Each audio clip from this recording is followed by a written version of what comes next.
Okay, so here's the backstory for this video. You need to understand my husband hates moving. And I know everybody dislikes moving. Everyone has a distaste for it. I'm not talking about that. I'm talking about off the charts. Can't stand it, would do anything to avoid it. If moving were a person, he would put a curse on it and damn it to hell for all eternity. So his pain point has to be really high before he'll consider a move. Or more likely, my pain point has to be really high because, happy wife, happy life. And because we've moved around a lot, which is an understatement, not only from country to country, but within countries, I try to make sure I do a lot of thorough research before we start discussing the next move. Number one, because it helps if I have all my ducks in a row. And number two, if there's something about a place that's going to rule it out for us that we can find out before we even get there, then I might as well find that out, take that one off the list, and move on. Now, if you followed my channel, you will know that we did not have the time to take an exploratory trip to Bulgaria before we moved here. Not something I'd necessarily recommend, although we took a 6-week exploratory trip to Ecuador, and that country did not work out for us after 18 months. And we didn't take one for Bulgaria. And so far in Bulgaria, we're really happy here. So I don't know that an exploratory trip makes that much of a difference. I think it's really hard to really find out how you're going to feel living in a country when you're only here for a few weeks. It's better than nothing, but I'm not sure how comprehensive an exploratory trip can be. So we didn't take an exploratory trip to Bulgaria before we came here. And now it's time to move on. Hi, my name is Maureen. In 2024, I moved to Bulgaria with my husband, Jeremy, and our 2 tuxedo cats, Damon and Pythias, and I make videos for expats and wannabe expats so that you can make informed decisions. Prior to moving to Bulgaria, I did put together a very comprehensive spreadsheet that I've already talked about that had all the countries listed that we even would remotely consider, as well as all the criteria we were looking for. But that's all we had to go on. We relied on people with YouTube channels, people with blogs, Americans who had done this before us, and there's not that many Americans living here. So we had to do a little bit of digging. Now, the town of Bansko, Bulgaria, interested me right from the beginning. I liked the vibe I was getting when I read about it and watched videos about it. So for those of you who don't know, Bansko is a mountain resort town in the western part of the country, and it's known for a couple of things. It's always been a ski resort, and it's much more affordable than some other ski resorts in Europe and certainly in the US. So it draws a lot of winter tourism from December through, I guess, around March. And then in the last few years, Bansko has also been positioning itself as a hub for digital nomads. It's the home to the Digital Nomad Fest every year at the end of June, and they're really starting to add to their infrastructure so that they entice digital nomads to come to Bulgaria and stay in Bansko for a short or a longer period of time. Subsequently, the internet there is very good. The vibe is very energetic. Most digital nomads tend to be younger people. There's a lot of co-working spaces. There's at least 4, and they're also developing some co-working / co-living spaces. Bansko also is a home to a very vibrant retiree community, mostly British, but there are folks from other countries here as well. There's only a handful of Americans, but there is a very vibrant and active retiree community that pretty much interacts in English. That's a good thing for me. Jeremy, on the other hand, before we came here, was not impressed with Bansko. Our family joke that Jeremy always says about Bansko, or at least used to say, was, oh, it's just like Breckenridge. So for those of you who aren't from the US or aren't from Colorado, Breckenridge is a very popular ski resort town in the mountains of Colorado, and it has a certain vibe to it. And Jeremy's whole argument against Bansko was, if it's going to give you a Colorado / American vibe, then we may as well stay in Colorado. Of course, that leaves out the fact that Bansko is a heck of a lot cheaper to live than Breckenridge. And quite frankly, I knew it was still going to have Bulgarian elements mixed in with it. It's impossible to be in this vibrant culture that is so pervasive and have this one little isolated town that's totally un-Bulgarian. That's not the case. But that was Jeremy's perception. And he seemed so adamant about it that even though Bansko was really number one on my list, I decided to let it go. He was being a great sport about leaving Ecuador and spending some time in the US and then before we came here and then coming here. So I decided not to rock the boat and put Bansko on the list for a later time. Just temporarily though, because I had a plan. Here's what we did when we arrived in Bulgaria on December 4th of 2024. We had rented an Airbnb in Sofia for the entire month of December, and we knew that that would be our base to explore some of the other areas around the country that we were considering to live. We liked Sofia very much. I don't know that it was really a contender for us to live in, even though there are some wonderful perks in Sofia. It's well connected to the rest of Europe. The airport is right there. There's a ton of English speakers there, which makes day-to-day living easier. But the one thing that was off-putting about Sofia is that Jeremy is a road biker, and there's so much traffic in Sofia. And let's face it, I don't want to be insulting, but it's pretty well known. Bulgarians are really crazy drivers. There's not a lot of bike lanes. There's some, but they're not continuous for miles and miles and miles. And I know I would have been a wreck if Jeremy was out on his bike in Sofia. So Sofia was really not a contender until he gives up his bike riding days, and I don't see that happening anytime soon. But it was a great base. It was wonderful walking around there, particularly at Christmas time. We kind of got the lay of the land. We figured out how to use like grocery stores and ATMs and the metro and the buses, which doesn't sound like a lot until you have to tackle those things and they're brand new to you every single day. And the other thing we realized in Sofia is just how safe Bulgaria feels. I would walk out in Sofia after dark, no problem, by myself or the two of us, and we would feel perfectly safe walking around. And that, after leaving the violence in the United States, was a big deal. Okay, so we had Sofia as our base.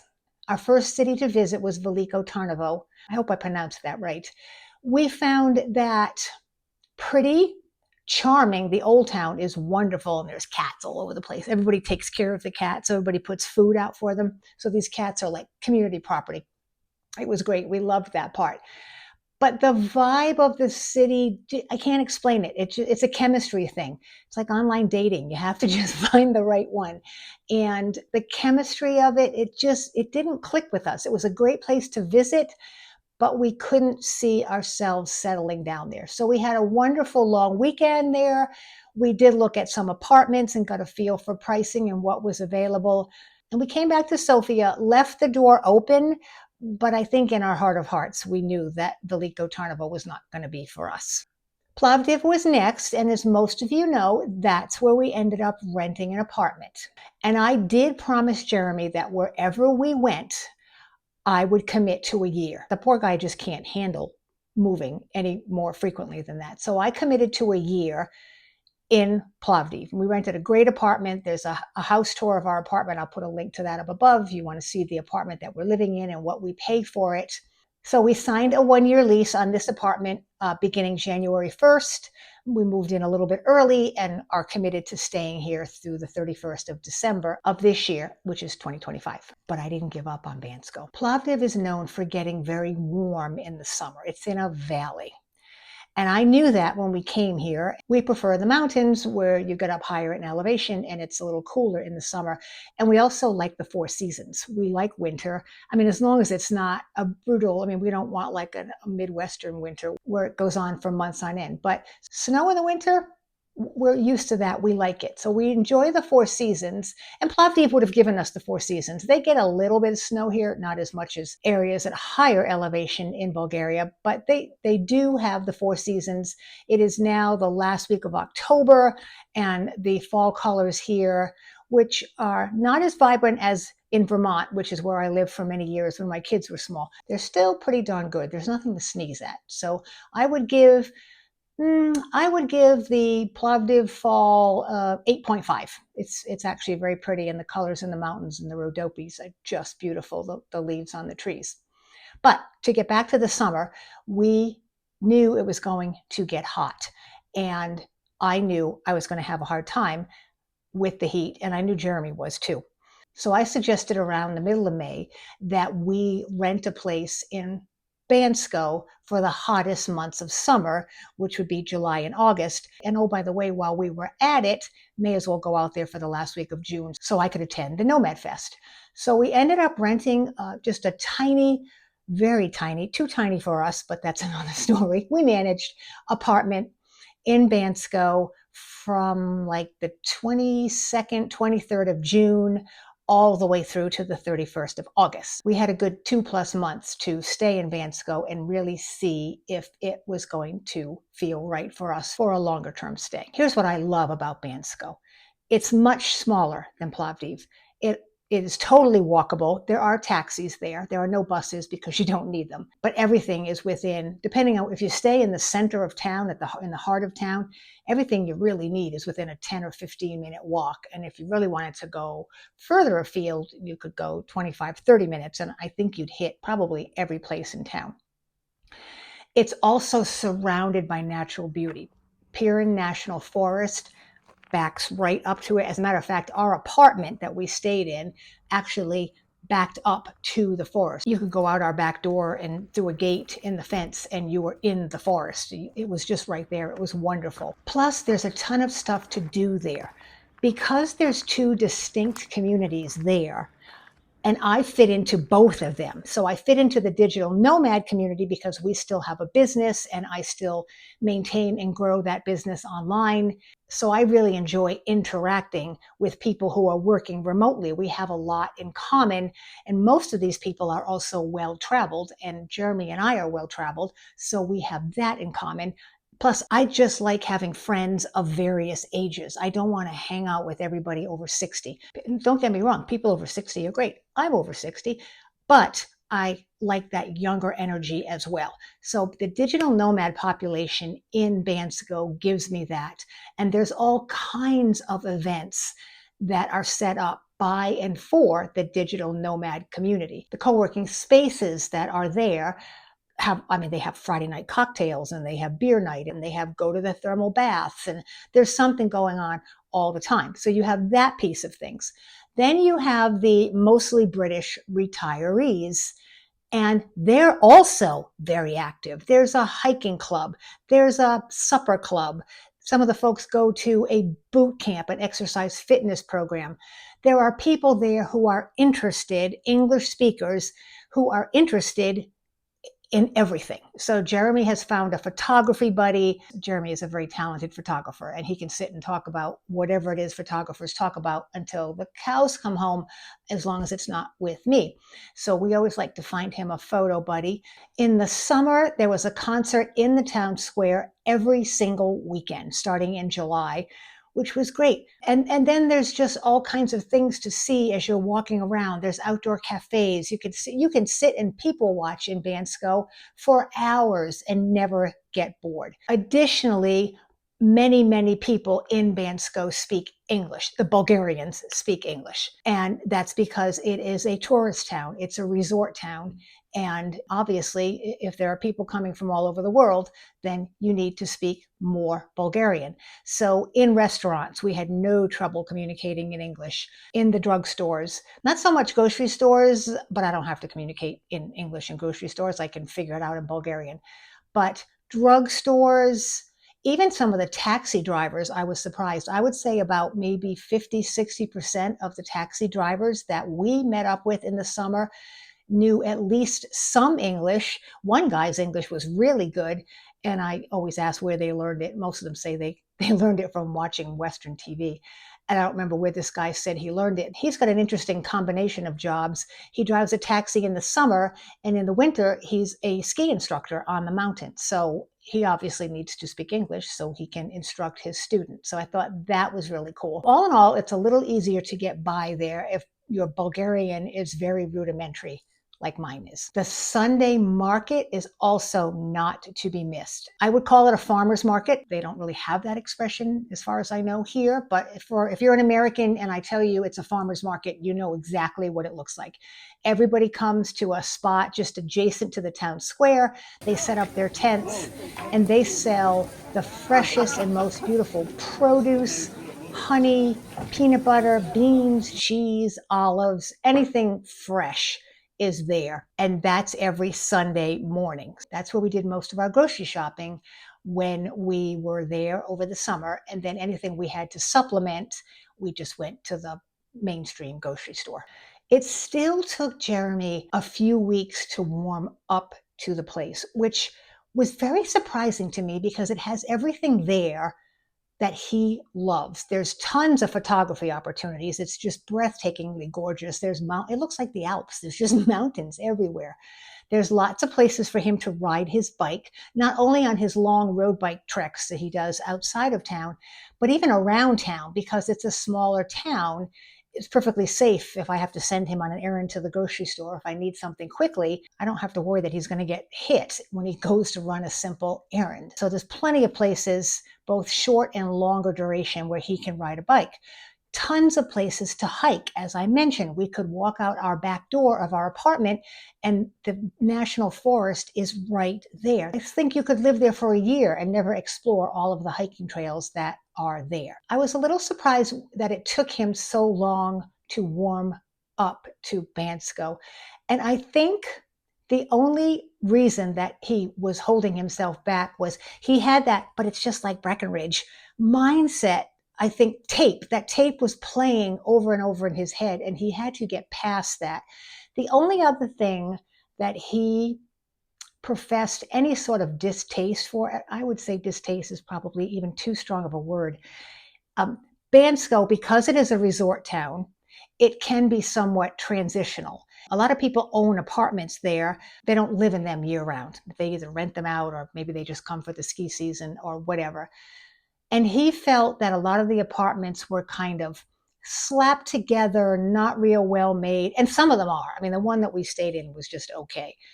And he said it kind of had a soulless vibe because of all these apartment buildings that were all over the place that just, cover the town. What I finally said to him was, well, how soulless are those big communist block apartments that they have all over Bulgaria, particularly in Plovdiv, because I see those all over Plovdiv. And while Plovdiv is a gorgeous city, where those apartments are, it ain't pretty. I mean, they are soulless. I mean, they might be beautiful on the inside. We stayed in one, actually, in one of those communist era buildings that looks terrible from the outside for our apartment in Sofia, but the apartment itself had been redone and it was beautiful. So they may be beautiful on the inside, but on the outside, they are nothing to look at. I'll take one of those soulless apartments in Bansko any day.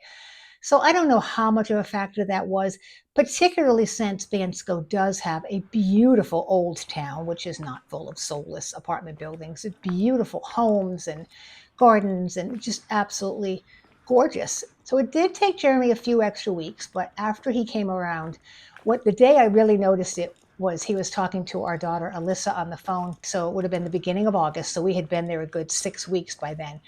And he was just going on and on and on about how much he loved Bansko. And I thought, okay, I had to eavesdrop on a conversation to get that information, but it seems like we're in. So guys, we're moving to Bansko.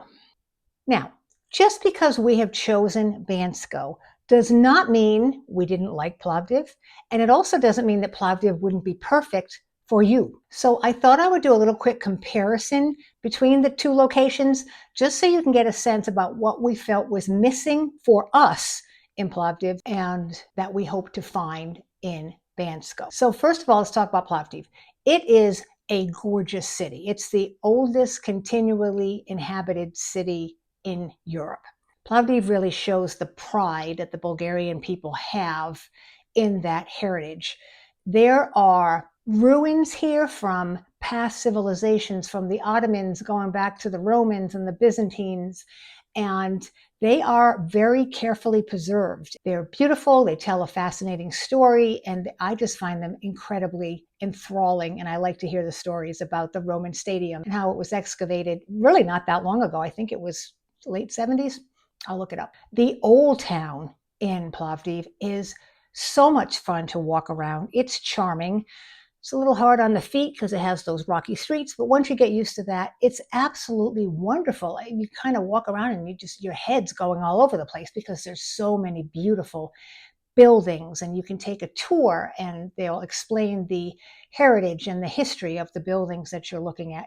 There's the old gate that comes into the city. There's historical homes. There's the ethnographic museum. It's just loaded with history and culture and things to do. There are a ton of places to eat. Kapana is a wonderful area to just sit and people watch. It's clean.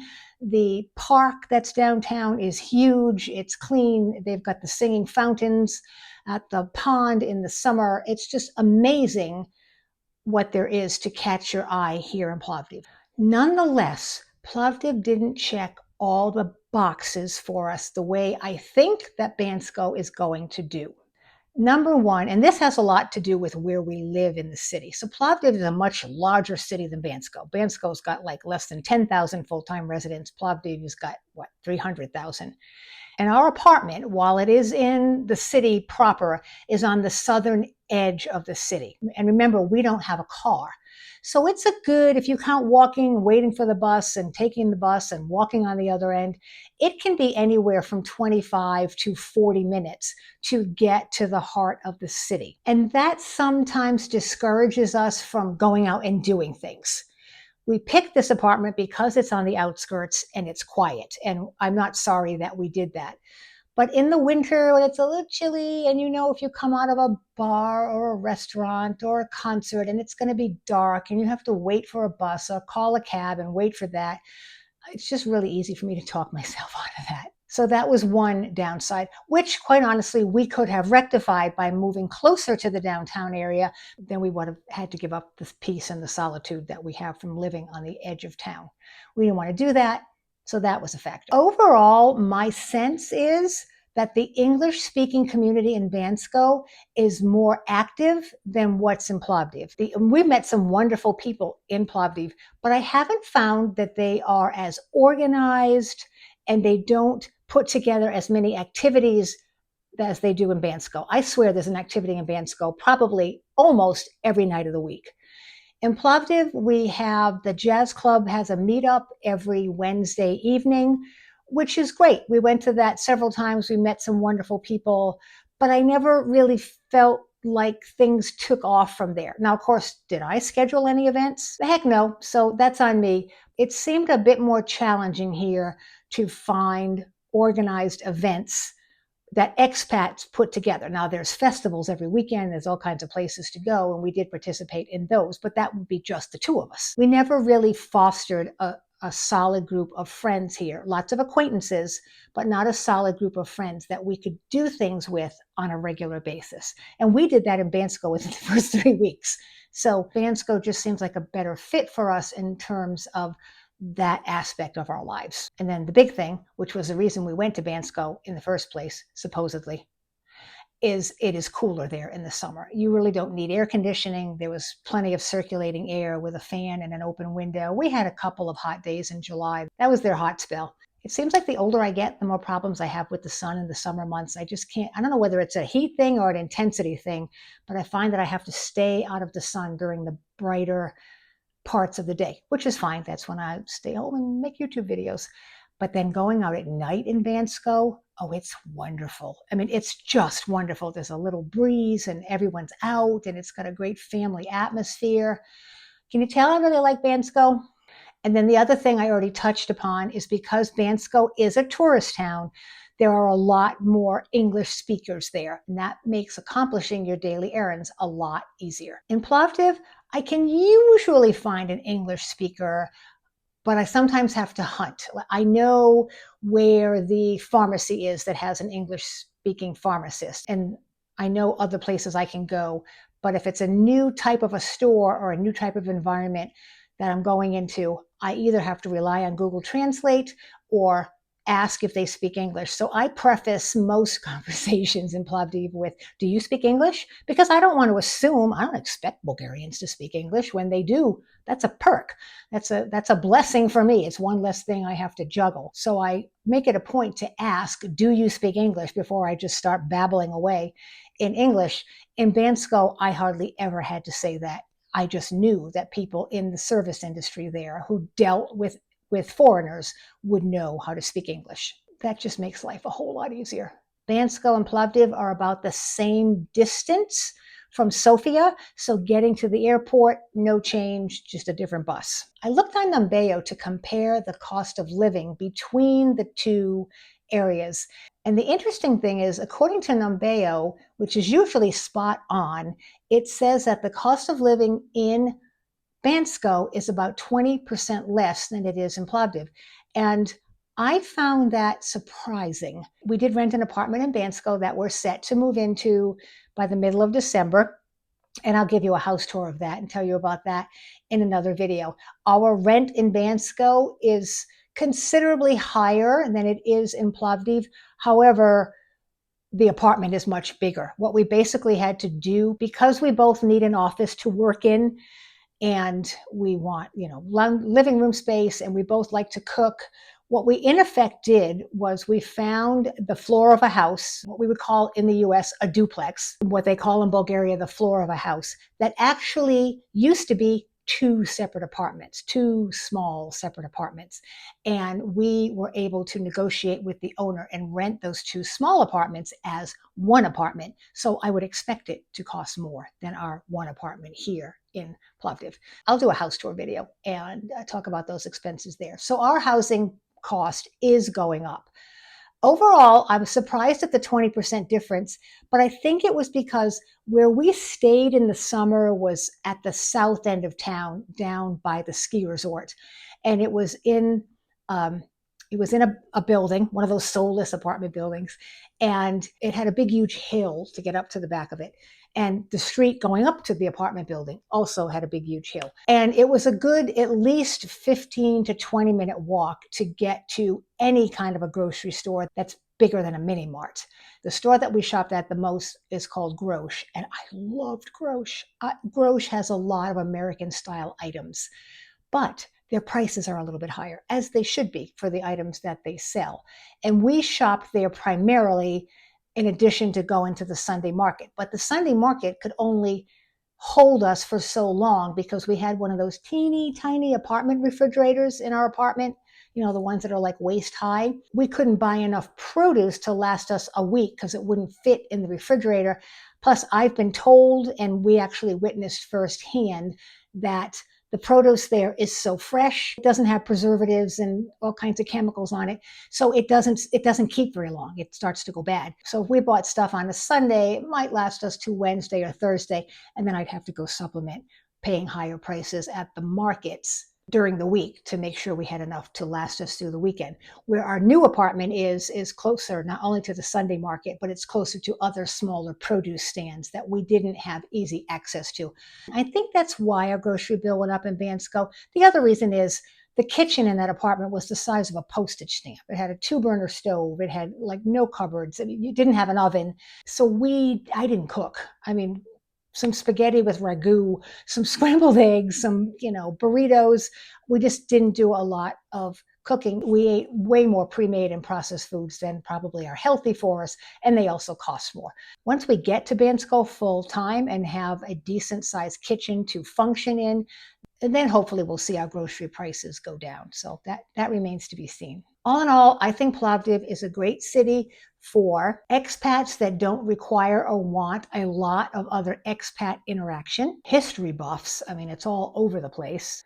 People that want a medium-sized city, which has plenty of amenities and restaurants and bars, but it doesn't have that overwhelming feeling of a big, huge city like Sofia. Also, the cost of living is substantially less in Plovdiv than it is in Sofia. That alone might be a reason for some city people to consider Plovdiv over living in the capital. And I think expats with a car, unless you want to live in the downtown area. We love to hike. Hiking means getting out into the mountains. You know, you don't really take a bus out to the mountains. You don't really take a cab because then you got to get one back, and that might be a little bit trickier. So if I were to come to Plovdiv and not live in the downtown area, I would consider adding a car as a prerequisite. But for us, small town Bansko is a better fit. So we signed our lease in the new place for December 15th, and our lease here in Plovdiv goes till the end of December. So we have a couple weeks of overlap so we can move out slowly. We've already retained a mover. I want to clean this place up so it is really clean for the next tenants to move in. But we're going to be in Bansko for Christmas and New Year's. And I understand they do New Year's Eve up really big there with fireworks and everybody meets in the town square. So I'm really excited to be in Bansko for New Year's Eve. And as I mentioned, once we're in and settled, I will do a house tour there. I think my house tour of this house is my most popular video. So people, I guess, like seeing those. So I can make another one of the new house that we're in so that you can get a sense of what our space looks like there and how much we're paying to live in that space. I also plan to make a video about renting in Bulgaria because I picked up some tips along the way that you might find helpful. So that's the story of how we came to the decision to move to Bansko. Jeremy is totally on board. He's not happy about the moving thing, but we did hire professional movers. All we've chosen to do is box up stuff. We can do that. But we live on the second floor now. First floor in Bansko, second floor here. And I don't want either one of us to be carrying heavy things down the stairs. So this move should be a little bit less arduous for him. Not only does he not have to move anything, I'm not going to let him move anything. So this will make that move a little bit easier. It's always chaotic. The cats are always like strung out for a few days whenever we move, but we'll all make that adjustment and I'm sure we'll do just fine. And Jeremy's "it's just like Breckenridge" comment has turned into more of a compliment than a complaint. So if you're curious about how all this is going to pan out and what our moving expenses will be and what it's like for us to get settled in Bansko, please hit the subscribe, hit the bell, so that you'll be alerted when I post a new video. I do try to post once a week. That may get a little shaky when we're moving, but I'll aim for that. Thanks for watching, and we'll see you in Plovdiv for the next few videos. We're still here for the next 6 weeks or so. Bye.